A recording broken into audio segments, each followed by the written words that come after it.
Hello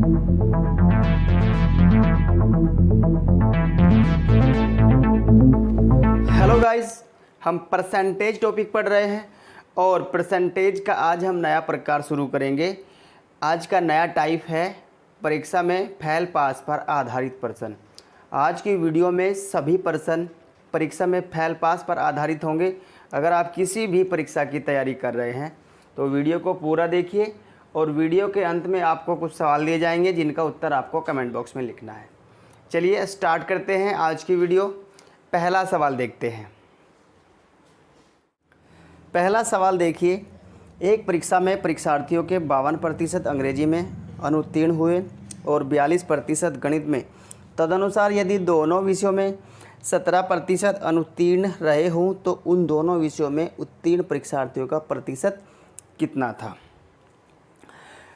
देखिए समझिए, परीक्षा में दो तरह के कैंडिडेट होते हैं, दो तरह के परीक्षार्थी होते हैं। एक तो होते हैं उत्तीर्ण परीक्षार्थी और अनुत्तीर्ण परीक्षार्थी। जो उत्तीर्ण परीक्षार्थी होते हैं वो जो पास वाले परीक्षार्थी होते हैं वो होते हैं जो पास होते हैं, और जो अनुत्तीर्ण परीक्षार्थी होते हैं उनमें होते हैं फेल वाले परीक्षार्थी, जो परीक्षार्थी फेल होते हैं। चलिए अब सवाल को समझते हैं। देखिए यहाँ पर दो सब्जेक्ट पर बात हुई है, इंग्लिश और मैथ, अंग्रेजी और गणित। अब सबसे पहले देखिए एक बात समझिए, परीक्षा में जो टोटल परीक्षार्थी थे वो 100% थे। 100% परीक्षार्थियों ने परीक्षा दी। अब दो विषय हैं, इंग्लिश को मैं ई से इंडिकेट करता हूँ, मैथ को एम से इंडिकेट करेंगे, गणित को, और यहाँ पे लिख लेंगे हम फेल, एफ, फेल मतलब अनुत्तीर्ण। अब देखिए अंग्रेजी में जो अनुत्तीर्ण प्रतिशत है, फेल प्रतिशत है, वो है 52% और गणित में फेल प्रतिशत है 42। यानी कि इंग्लिश में 52% फेल हुए हैं, अनुत्तीर्ण हुए हैं, और गणित में 42% फेल हुए हैं, अनुत्तीर्ण हुए हैं, और दोनों विषयों में 17% अनुत्तीर्ण रहे हैं। दोनों के लिए लिख लेंगे यहाँ पे हम बहुत 17%। अब यहाँ पर एक बात समझिए, इंग्लिश और मैथ दोनों विषयों में 17% परीक्षार्थी फेल हुए हैं, अनुत्तीर्ण हुए हैं। समझ में आई बात। यानी कि 17% कैंडिडेट ऐसे हैं जो इन दोनों विषय में हैं, 52% में भी हैं और 42% में भी। अब हमें क्या करना है इस कंडीशन में, इन दोनों ही परसेंटेज को जोड़ लेंगे दोनों विषयों के, तो यह आ जाएगा 94%। 52 और 42 को जोड़ लेंगे, आ जाएगा 94%, और इस 17 को इसमें से माइनस कर देंगे तो दोनों विषयों में 17 को माइनस कर दीजिए तो दोनों विषयों में अनुत्तीर्ण जो परीक्षार्थी हुए हैं वो आ जाएंगे। 94 में से 17 घटाइए, 14 में से 7 जाएगा, 7 बचेगा, 8 में से 1 जाएगा, 7 बचेगा, 77%। तो दोनों विषयों में अनुत्तीर्ण प्रतिशत है 77%। 77% परीक्षार्थी दोनों परीक्षाओं में अनुत्तीर्ण हुए हैं, और सवाल में पूछा है कि दोनों विषयों में उत्तीर्ण प्रतिशत बताना है, परीक्षार्थियों का उत्तीर्ण प्रतिशत बताना है। अब देखिए 100% परीक्षार्थियों ने परीक्षा दी थी, परीक्षा में 100% परीक्षार्थी थे, जिसमें से दोनों विषयों में 77% तो फेल हो गए, अनुत्तीर्ण हो गए। तो पास कितने हुए, पास हुए, उत्तीर्ण प्रतिशत होगा 100 में से 77 को माइनस कर देंगे तो आएगा 23%। 100% ने परीक्षा दी थी, 77% दोनों विषयों में फेल हो गए, अनुत्तीर्ण हो गए, तो पास कितने हुए, 77 को माइनस कर देंगे 23%। 23% राइट आंसर हो जाएगा। इस तरह के सवाल को ऐसे हल करना है, बहुत ही आसान और कम समय में। चलिए अब आगे बढ़ते हैं। चलिए नेक्स्ट सवाल देखते हैं।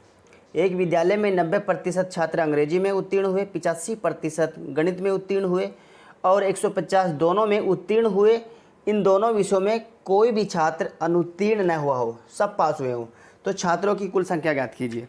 चलिए बहुत ही आसान और सरल तरीके से समझेंगे, ध्यान से देखिए। एक विद्यालय में 100% छात्रों ने परीक्षाएं दी। परीक्षा 100% छात्रों ने दी। अब 2 सब्जेक्ट हैं, इंग्लिश और मैथ। इंग्लिश के लिए ई लिखेंगे और मैथ के लिए एम। अब इंग्लिश में जो छात्र पास हुए 90%, ये उत्तीर्ण हैं।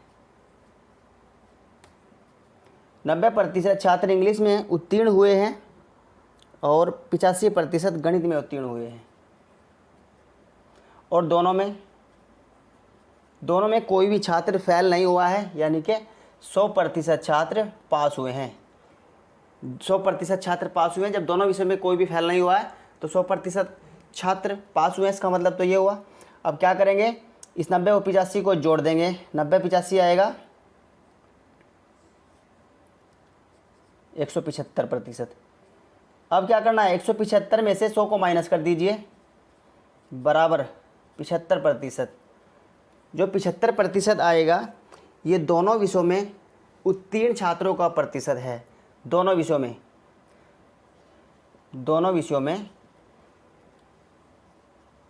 उत्तीर्ण हुए हैं 75%।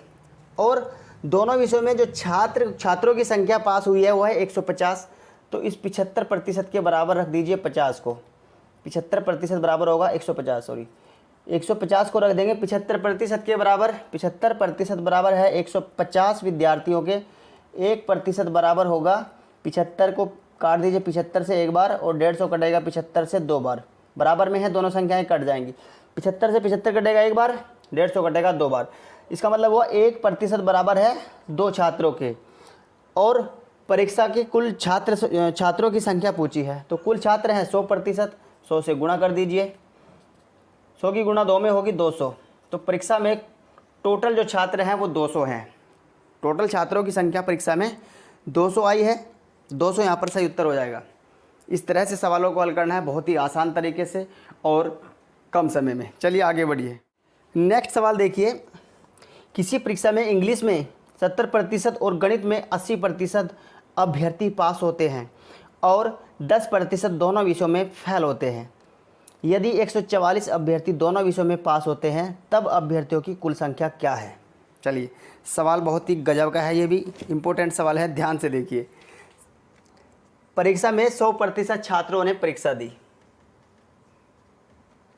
100% छात्रों ने परीक्षा दी, जिसमें इंग्लिश और गणित की यहाँ पर बात हो रही है। इंग्लिश और गणित की परीक्षा थी। इंग्लिश और गणित यानी कि मैथ। इंग्लिश में जो पास हुए हैं, इंग्लिश में पास हुए हैं 70% और गणित में पास हुए हैं 80%। ये पास हुए हैं, इंग्लिश में 70% पास हुए हैं और गणित में 80% पास हुए हैं।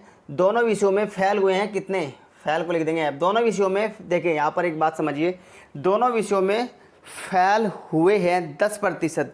फेल का प्रतिशत दिया गया है, तो पास का प्रतिशत आपको निकालना है। वो कैसे निकालेंगे, देखिए, जब दोनों विषयों में फेल हुए हैं 10%, तो पास कितने हुए हैं 90%। पास कितने हुए हैं 90%, क्योंकि 100% ने परीक्षा दी है। दोनों विषय के जो परीक्षार्थी हैं वो 100% हैं, जिसमें से 90% 10% फेल हुए हैं। तो पास कितने हुए हैं, पास हुए हैं 90%। 100 में से 10 घटाएंगे 90% आएगा। तो दोनों विषयों में फेल हुए हैं, सॉरी ये पास हुए हैं, फेल तो 10% हुए हैं ना, तो यहाँ पर हम पास कर लेंगे। अब बहुत लिख देंगे ऊपर। जब दोनों विषयों में 10% फेल हुए हैं तो पास हुए हैं 90%। अब क्या करना है, इस 70 को और 80 को जोड़ दीजिए, हो जाएगा 150%, और इस 90 को माइनस कर दीजिए यहाँ से। दोनों विषयों में पास का प्रतिशत आ जाएगा, कितना आएगा 60%। दोनों विषयों में 60% विद्यार्थी पास हुए हैं। दोनों में उत्तीर्ण हुए हैं, पास हुए हैं 60%। और दोनों विषयों में जो विद्यार्थी पास हुए हैं वो 144 पास हुए हैं। तो 60% के बराबर रख दीजिए 144 को। 60% बराबर है 144। 1% बराबर होगा 144/60, और 100% बराबर होगा तो यहाँ पर 100 से गुणा कर दीजिए और अब इसे सरल कर लेंगे। इस 0 से ये 0 कट जाएगी। अब काटिए 6 को 6 कम 6 और इधर काटिए 144 को 6 दूना 12, यहाँ पर 2 बचा, यहाँ पर 4 है तो 24 हो जाएगा। 6 चौक 24, 24 की और 10 की गुणा करेंगे 240। तो परीक्षा में जो टोटल विद्यार्थी थे 240 थे, तो 240 यहाँ पर सही उत्तर हो जाएगा। 240 विद्यार्थियों ने परीक्षा दी। चलिए अब आगे बढ़ेंगे। नेक्स्ट सवाल देखते हैं। सवाल है, किसी परीक्षा में 34% छात्र गणित में फेल हुए और 42% अंग्रेजी में फेल हुए। यदि 20% छात्र दोनों विषयों में फेल हुए तो दोनों विषयों में पास होने वाले छात्रों का प्रतिशत है।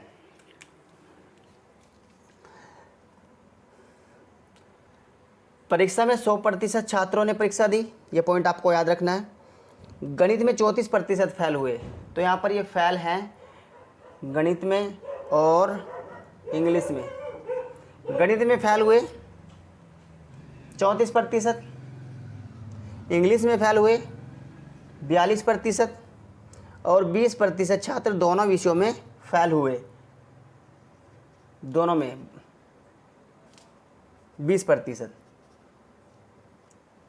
यहाँ पर यह यूनिट समान करनी होती है। यूनिट का मतलब है, अगर छात्र यहाँ पर दोनों विषयों में फेल दे रखे हैं और यहाँ पर बहुत में पास दे रखे हैं तो हमें यहाँ पर फेल प्रतिशत निकाल कर लिखना है।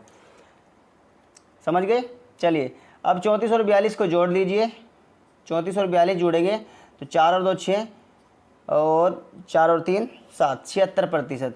और इधर बोथ में 20% छात्र फेल हुए हैं तो यहाँ पर 20 को माइनस कर दीजिए। 76 में से आ जाएगा 56%। दोनों विषयों में फेल, दोनों में फेल हुए हैं 56%। 100% छात्रों ने परीक्षा दी जिसमें से 56% फेल हो गए हैं, तो दोनों में पास कितने हुए? दोनों में पास हुए हैं 100 में से 56 को माइनस कर देंगे, बराबर आ जाएगा 44%। दोनों विषयों में 44% परीक्षार्थी पास हुए हैं। दोनों विषयों में पास होने वाले छात्रों का प्रतिशत पूछा है तो 44% यहाँ पर सही उत्तर हो जाएगा। चलिए आगे बढ़ते हैं। नेक्स्ट सवाल देखिए, 40% लोग समाचार पत्र X पढ़ते हैं, 50% लोग समाचार पत्र Y पढ़ते हैं और 10% लोग दोनों समाचार पत्र पढ़ते हैं। कितने प्रतिशत लोग दोनों में से कोई भी समाचार पत्र नहीं पढ़ते हैं? चलिए अब इसको बहुत ही सरल तरीके से करेंगे। समाचार पत्र X है और Y है। समाचार पत्र X और Y है। देखिए दोनों समाचार पत्र पढ़ते हैं 100%। 100% लोग दोनों समाचार पत्रों को पढ़ते हैं। अब जिसमें से X पढ़ते हैं 40% और Y पढ़ते हैं 50%। Y समाचार पत्र को 50% पढ़ते हैं। प्रक्रिया वही रहेगी जो हम अपनाते आ रहे हैं। 10% लोग दोनों समाचार पत्र पढ़ते हैं, तो यहाँ पर लिख लीजिए बहुत 10%। अब इन दोनों संख्याओं को जोड़ दीजिए। 40-50 को जोड़ेंगे तो 90% होगा और 10 को माइनस कर दीजिए यहाँ पे, तो आ जाएगा 90 में से 10 जाएगा 80%। 80% लोग ऐसे हैं जो दोनों समाचार पत्र पढ़ते हैं, X समाचार पत्र भी और Y समाचार पत्र भी। तो 80% लोग ऐसे हैं जो दोनों समाचार पत्र पढ़ते हैं। पूछा यह है कि कितने प्रतिशत लोग हैं जो एक भी समाचार पत्र नहीं पढ़ते हैं, कोई भी समाचार पत्र। तो 100 में से 80 को माइनस कर दीजिए। 100 में से 80 को माइनस करेंगे तो 20% लोग कोई भी समाचार पत्र नहीं पढ़ते हैं, कोई भी समाचार नहीं पढ़ते हैं। यहाँ पर आ जाएगा 20%। 20% लोग एक भी समाचार पत्र नहीं पढ़ते हैं। नेक्स्ट सवाल है, एक सर्वे में 30% लोगों के पास सेलुलर टेलीफोन पाया गया और 75% लोगों के पास पर्सनल कंप्यूटर पाया गया। यदि 25% लोगों के पास सेलुलर टेलीफोन और पर्सनल कंप्यूटर दोनों हैं तो लोगों का वह प्रतिशत जिनके पास सेलुलर फ़ोन या पर्सनल फ़ोन या कंप्यूटर दोनों होगा। अब इस सवाल को हल कीजिए और अपना आंसर कमेंट बॉक्स में लिखिए। और आज के क्वेश्चन और सॉल्यूशन कैसा लगा ये भी कमेंट बॉक्स में लिखकर ज़रूर बताइए। मिलते हैं अगली वीडियो में, थैंक्स फॉर वॉचिंग।